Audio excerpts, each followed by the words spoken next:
It's shop night, and you know what that means? I'm Chris Marshall, and I am joined by my co-host, the 2023 FRRC Super Late Model Rookie of the Year, your friend and mine, the big LG, Lou Goss. Lou, how you doing, man? Man, I'm great, Chris. Hey, great reminder about the Rookie of the Year thing. We found the plaque. Even better. You know, I'm thinking... For some reason, I was thinking about the other day, I'm like, where is that thing? We have a bunch of cool stuff around here. For some reason, it got put away. But yeah, I'm great. Sometimes it makes you think, did they even give me a plaque? Did the FRRC even give you a plaque? Did they give you like a... Of course they did. Did they give you kind of what the Army gave us? They gave us like these certificates, you know? Oh, and, yeah, like a diploma. Yeah, something like that. And you just hope that it didn't get wet, you know, and get ruined. Rookie of the Year diploma. Yeah, can you imagine that? Like, you put that up there in a frame and it's got 2023 FRRC Super Late Model Rookie of the Year and you frame it. But, you know, Lou, we did a lot of stuff tonight. Yeah. There was a lot of unboxing. Yeah, and you got a lot of stuff on there. Same here. Yeah. You did an unboxing, which, you know, I'm gonna maybe ask the guys if maybe that's something that they want to see. Is Lou open up race car parts? But that's so funny. We got a lot of really cool stuff in. We did some really cool stuff on the car. Yeah.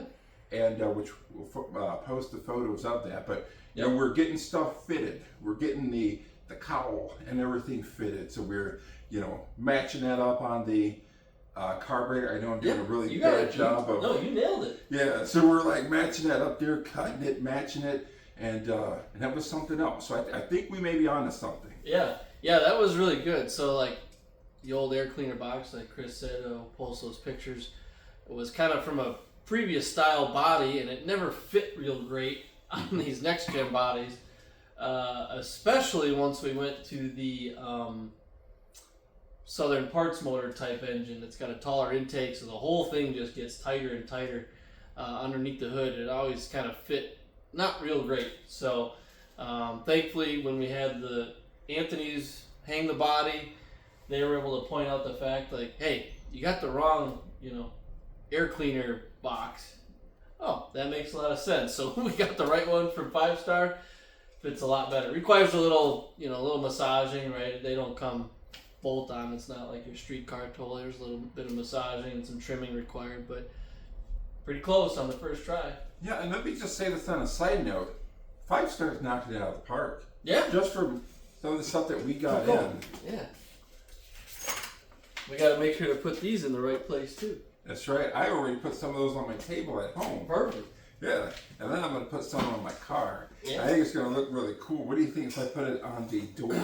As you know, you open it and you go, oh my God, he's got the 5-Star thing on there. And maybe 5-Star will start making Equinox body parts or something. Well, that's what I'm saying. You can put it on the door, but to qualify for the contingency, it has to go on the front end of the fender. So if you want to get on the contingency program, you better put it in the right spot. I think I'm going to do that. All right. I'm going to do that and then, you know, take some photos, like kind of like what you guys do with the car and just like be in front of it, you know, with a helmet and fire suit on, which I actually ordered. So that should be here along with an announcement we'll be making in the next few days. So I'm super excited about that. So we're not going to, you know, let the cat out of the bag yet. But now, Lou, another thing that I did want to talk about, and it's been brought up by some people that do watch the show. Mm-hmm. They said, what do you guys do for your race days? What is it like? Do you guys just show up there, drive super fast, turn left? And whenever I hear drive super fast, turn left, I'm into wrestling, so it's kind of like when they use the F word and say, well, isn't it fake? And it's like, whoa, brother. So explaining a typical super late model race day to somebody that's never been there, they say, hey, I don't understand what it is that you guys do.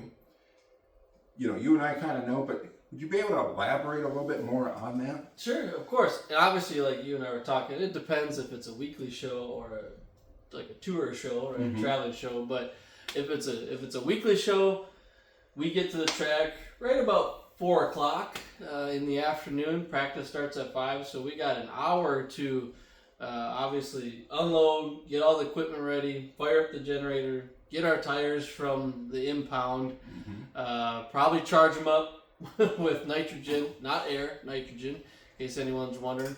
Get them all measured up, get them ready between, well, generally have a practice set of tires, and our race tires for the night. Probably have our sticker tires ready to go for the night, get a few tools set up, make sure all the, if we've got food and that sort of stuff ready to go. Usually we get the car up on stands.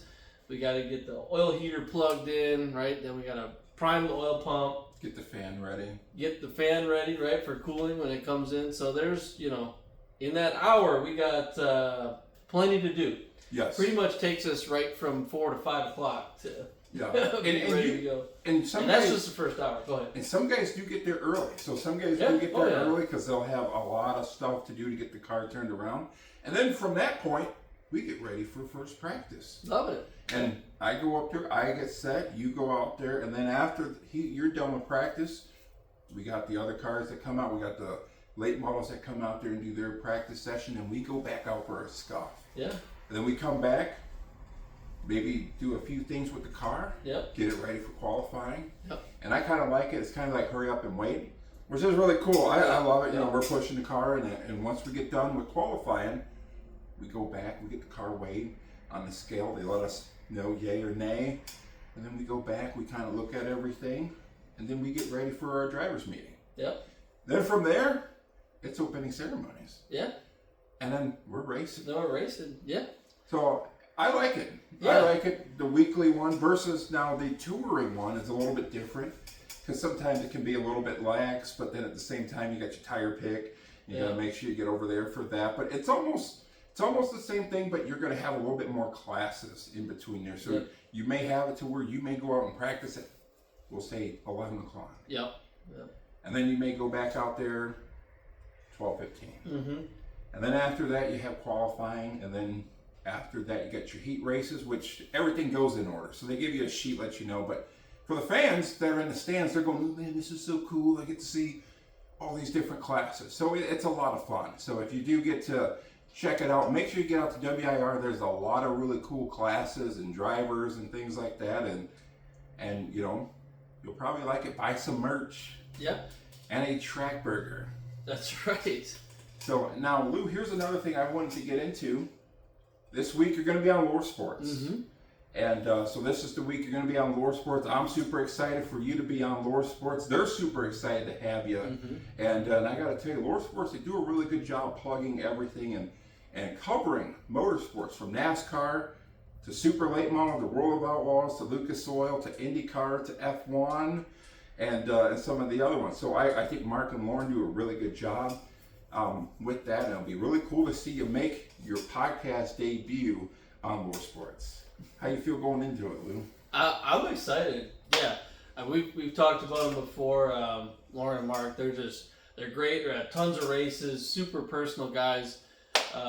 They stop down at our trailer often enough, whether we're at WIR or Norway or wherever, all over the place. They always stop by and say hi and chat.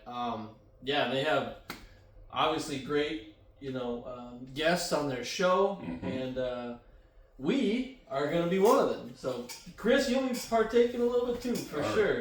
I'm excited. Yeah. I can't wait for it. So, yeah, they do have a lot of great guests. You being on there, and they've gotten Caden Honeycutt and some other guys to come out there. Mm-hmm. So, I'm super excited. And if you do this year, I recommend following Mark Allen. So, Mark posts a lot of the stuff. If you want to know what happens at a lot of the Wisconsin short tracks, Mark's going to let you know. He's also going to tell you which one of the drivers is Mark safe. That's right. And I think we've been marked safe before. A couple times, I think, yeah. So I'm pretty excited for that. And Lou, next week, the season starts. Yeah. The season starts for a lot of you guys who are fans of the Alive for 5 in Dells Raceway Park. We've been waiting for this race since last year. And I said, man, brother, we're going to go back up to the Icebreaker. So next week is the Icebreaker. And I'm super excited for it. It's the start of racing and everything up here, and then after that we got the race at Slinger. Mm-hmm. Not too long after that, brother, it's Tundra time. That's right. So I'm super excited to go out there for that race at the Icebreaker. And should we make any picks out there for that, or should we make any picks for the super late models, or maybe wait till we get maybe a little closer to it? Well, I mean, without seeing any entry, I mean, how can you not pick, I mean, Casey Johnson or Max Kaler, Ryan Farrell, Gabe Summers, right? They've all won there, right? Mm-hmm. So I think either one of those would be a good pick. And, you know, we're forgetting Ty Fredrickson, too. So we're forgetting yeah. Ty Fredrickson. But there's going to be a lot of guys that are going to be coming out to that race. You're going to see a lot of guys actually come out of state. So we're going to have guys from, I believe, Minnesota. There's rumors that we're going to have some Illinois guys come up here. Sure. So I'm not going to, other than Kaler, there's going to be some other Illinois guys that you may see that will be out there. But I'm super excited. We may have another guy who's a friend of the show. If you ever follow his band and stuff, he may be racing out there. He may be racing a truck or something out there. Yeah, but, sure. You know, so I'm looking forward to that. But Lou, other than that, with racing starting soon and us getting back into this thing, getting some new parts, getting a new deck lid on it, do you have anything for the people? Or? No, I'm just excited. Yeah, it was fun to get some, a little bit more mechanical work in tonight. We've been so focused on sponsorship stuff and organization stuff with the team that it was fun to get back to the mechanical thing. And yeah, let's button this thing up and let's go racing. Yeah, let's get this thing, let's get some graphics and stuff on this, and let's get some tires on here, and get the steering wheel in. We got the steering wheel in. Mm-hmm. Then all we got to do is just go out there and make some racing noises and stuff. I'll let you know where everything is, but I'm looking forward to it, brother. So I don't have anything for the people. As I'm going to say again, it's Shop Night. I'm Chris Marshall. He's Lou Goss. We'll see you next time, and you guys have a good day. Yes.